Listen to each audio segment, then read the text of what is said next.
안녕하세요. 오늘의 사연입니다. 구독과 좋아요 한 번씩 부탁드릴게요. 바로 사연 시작하겠습니다. 제 이름은 장보이고 30대입니다. 3살 연상의 남편과 5살 된 딸과 셋이 살고 있어요. 제 친정집은 지방에 있어서 명절 때만 고향에 내려가곤 해요. 게다가 저는 외동딸이고 형제자매가 없어서 친척이 별로 없어요. 반면 남편은 누나와 여동생이 있어요. 시댁은 우리 집에서 가까운 거리에 살고 있어서 만나는 빈도가 매우 높아요.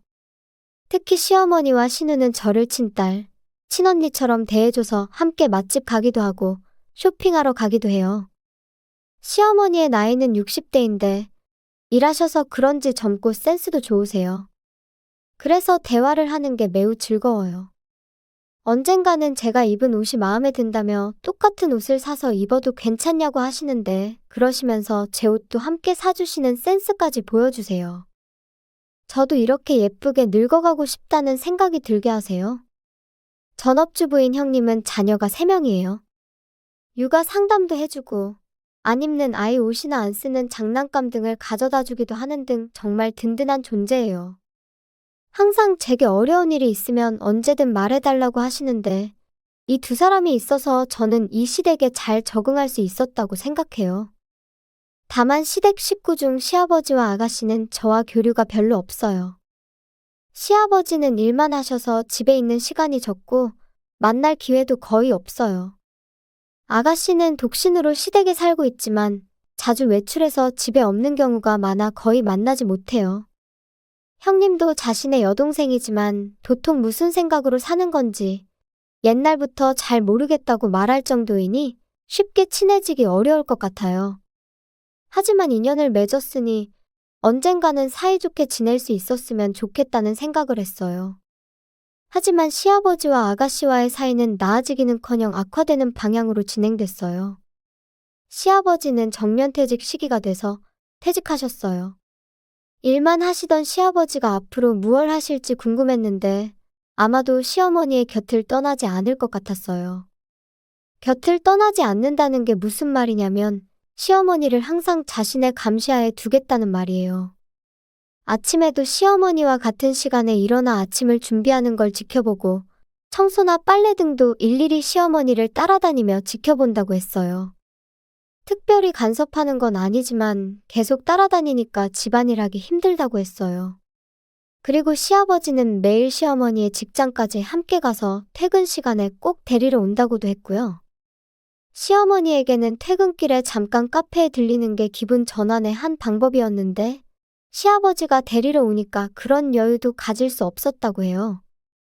시어머니가 시아버지의 감시에서 벗어날 수 있는 시간은 일하러 갈 때뿐이라는 참으로 갑갑한 일상이 되어버린 거죠.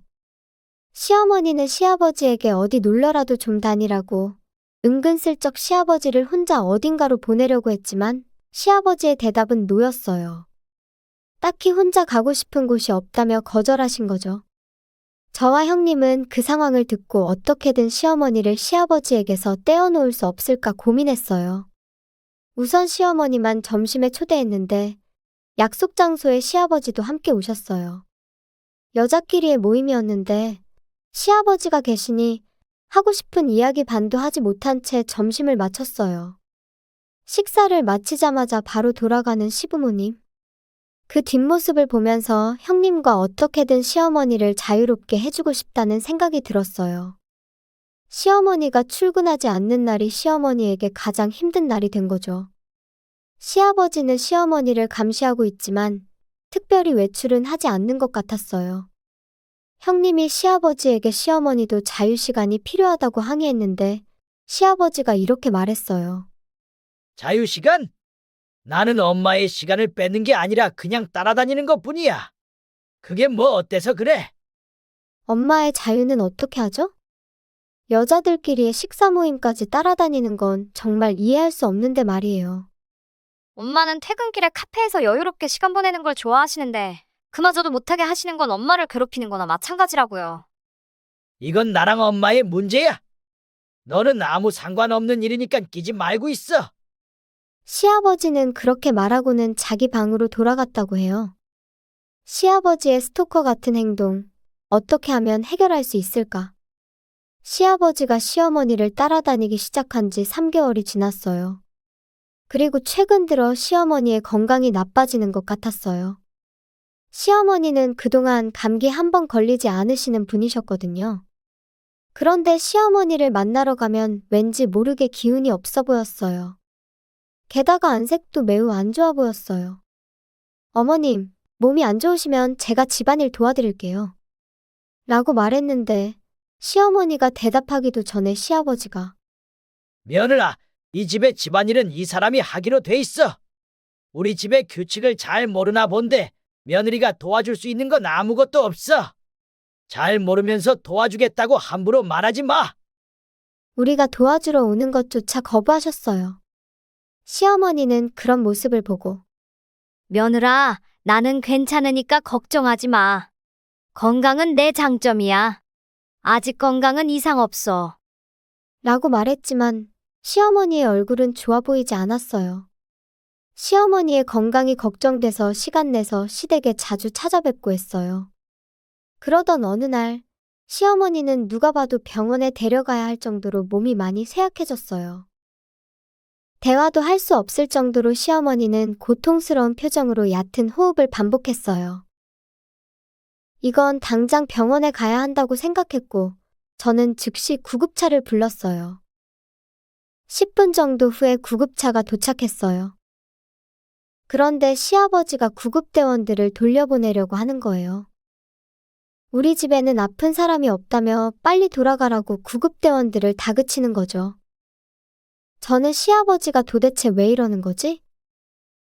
이렇게 고통스러워하는 시어머니가 있는데 저는 시아버지를 무시하고 구급대원들에게 시어머니를 이송해 달라고 부탁했어요. 시아버지는 끝까지 병원은 무슨 병원이냐며 소리를 치셔서 제가 구급차에 동승했어요. 병원에 도착하자마자 남편에게 연락했어요. 남편은 형님과 아가씨에게 연락을 했고요. 형님은 곧장 병원으로 오겠다고 했다는데 아가씨는 연락이 되지 않는다고 했어요. 구급차에 실려갔다는 메시지를 봤으면 연락 한 통이라도 하는 게 정상이라고 생각하는데 말이죠. 제가 아가씨에 대해 이상하게 느끼고 있을 때 남편과 형님이 병원에 도착했어요. 시어머니는 곧장 수술실로 들어갔어요. 셋이서 기약 없이 수술실 앞을 기다렸는데 수술실 문이 열리고 담당 의사가 나오더니 시어머니가 수술 중에 안타깝게 돌아가셨다는 이야기를 했어요. 우리는 너무 놀랐어요. 그때 시아버지와 아가씨가 나타났어요. 남편이 왜 이렇게 늦었냐며 엄마가 방금 죽었다고 울부짖었는데 아가씨는 자기 엄마가 죽은 것에 대해 무덤덤해 보였어요. 어머, 그랬구나. 건강 자랑을 그렇게 하더니만. 저는 아가씨 말에 화가 치밀어 올랐어요. 제가 입을 열려고 하는 순간 형님이 먼저 엄마가 죽었다는데 그게 할 말이냐며 그런 태도로 있을 거면 당장 돌아가라고 분노 섞인 말을 내뱉었어요. 아가씨는 알겠어. 가라니까 갈게. 이런 분위기 속에 나도 계속 있기 싫어.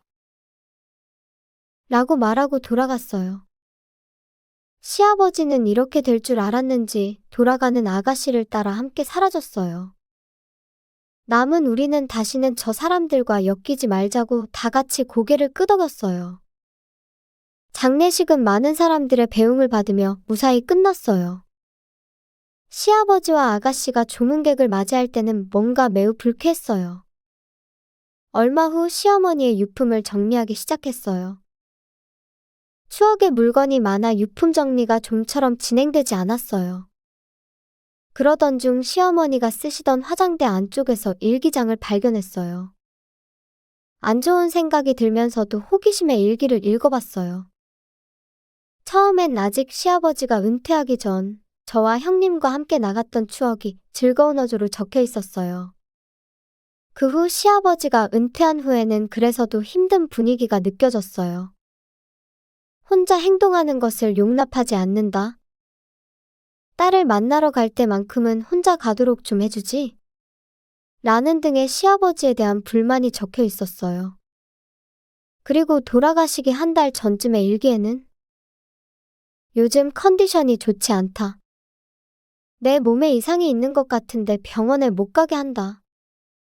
이대로 쓰러지면 어떻게 될까라는 불안한 내용이 많이 적혀 있었어요. 그리고 가장 중요한 건 돌아가시기 전날의 일기에 적혀 있었어요. 그것은 너무 충격적인 내용이었어요. 저는 바로 남편과 형님에게 전화해서 시어머니의 일기 내용을 들려줬어요. 그러자 남편은 곧바로 경찰에 연락을 취했어요. 경찰이 도착할 때까지 일기를 지켜야 했기 때문에 저는 일기를 품에 안고 지키고 있었어요. 경찰이 도착할 때까지 저는 불안에 떨었고 10분 후에 도착한 경찰관에게 몰래 현관에서 시어머니의 일기를 보여주었어요. 읽어 내려가는 경찰관. 드디어 마지막 페이지가 나오자 경찰관은 얼굴을 찡그리며 약간 떨고 있는 것처럼 보였어요. 그 이유는 다른 방에서 유품 정리를 하고 있던 시아버지와 아가씨에게 경찰관이 다가갔고 두 사람은 처음엔 놀란 표정을 지었지만 경찰이 여긴 무슨 일이냐며 화를 냈어요. 경찰관은 시아버지와 아가씨에게 이야기했어요. 이 일기의 마지막에 두 분이 지난 한 달 동안 식사에 독극물을 넣었다고 적혀 있네요. 이게 사실인가요? 그럴 리가 없잖아요. 우리가 어떻게 독을 넣었다는 거예요? 라고 아가씨가 반박했어요. 여기에 적힌 거 보면 한 달 전부터 막내 따님이 요리하기 시작했다고 하고 돌아가신 분은 기쁘긴 한데 동시에 뭔가 좀 이상한 맛이 났다고 적혀져 있네요. 요리하면서 소량씩 독을 넣은 것 아닙니까? 시아버지와 아가씨는 입을 다물었어요. 그러자 형님이 어떻게 엄마에게 독이 든 음식을 먹일 수 있냐며 들키지 않을 줄 알았냐고 다그쳤어요. 그리고 그때 여러 명과 함께 온 경찰관 중 한 명이 마당에서 농약을 발견한 거예요. 독약이 이거일지도 모르겠다며 보여준 거죠. 그러자 시아버지와 아가씨가 당황한 표정을 지었어요. 증거인멸이라는 말을 모르는 건지 너무 쉽게 증거물을 발견하게 된 거죠. 수상한 모습의 낌새를 알아차린 경찰들은 두 사람을 바로 경찰서로 데려갔어요. 가급적이면 직접 시어머니를 죽인 이유를 듣고 싶었지만 그건 나중에 들어야 했어요. 시아버지와 아가씨가 연행되자 시댁은 갑자기 조용해졌어요. 저 두 사람이 솔직하게 범행을 인정할까? 약간의 걱정은 있었지만 사망 사고인이 분명 제대로 수사할 거예요. 그리고 정말 시어머니를 죽인 게 맞다면 그에 맞는 천벌을 꼭 받게 해야죠. 다음 날 시아버지와 아가씨가 범행을 인정했다는 연락을 경찰로부터 받았어요. 그리고 궁금한 범행 동기에 대해 먼저 시아버지부터 이야기했어요. 시아버지는 시어머니가 좋아하는 사람이 있어서 자신과 이혼을 준비하고 있다고 생각했대요. 그래서 시어머니의 모든 행동을 간섭하고 혼자만의 시간을 주지 않은 거죠. 이 이야기를 듣고 궁금했던 건 시아버지가 누구한테 이런 이야기를 들은 건가였어요. 적어도 저나 남편이나 형님은 이런 말을 한 적이 단 한 번도 없었거든요. 분명 시어머니는 시아버지 말고는 좋아하는 사람이 없었어요. 이건 정말 확실했어요. 나도 나중에 정년퇴직하게 되면 남편이랑 둘이서 여행 다니고 싶어. 그동안 못했던 것들도 둘이서 함께 해보고 싶어.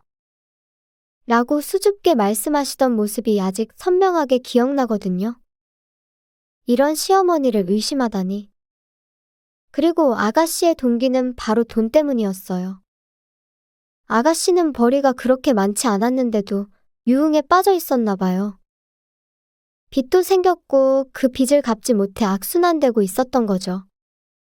그래서 시어머니에게 도와달라고 했지만 온갖 욕을 먹고 거절당했다고 해요.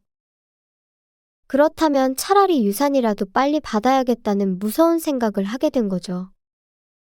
하지만 혼자서는 할 수 없다고 생각해서 시아버지를 이용하는 방법을 생각해낸 거예요. 즉, 시아버지에게 시어머니가 좋아하는 사람이 있다는 거짓말을 한 게 아가씨였던 거죠. 시아버지는 또 그 거짓말에 순순히 속아 넘어간 거고요. 결국 모든 원흉은 아가씨였던 게 밝혀졌어요.